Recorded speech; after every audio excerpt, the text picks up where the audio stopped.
نفس اور شیطان سے عمر بھر کی جنگ ہے، لڑائی ہے،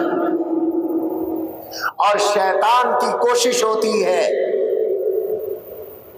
کہ وہ زندگی کے کسی بھی حصے میں پچھاڑ کر ایمان چھین لے، اعمال سے محروم کر دے،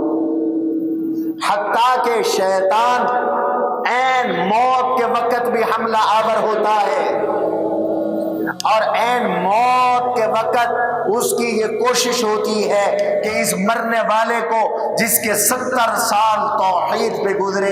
رسالت پہ گزرے، نماز پہ گزرے، روزے پہ گزرے، امر بالمعروف نہی عن المنکر، دین کی دعوت پہ گزرے، دین کی تعلیم پہ گزرے، حج میں گزرے، عمروں میں گزرے، تلاوت میں گزرے، اذکار میں گزرے، مجاہدات میں گزرے،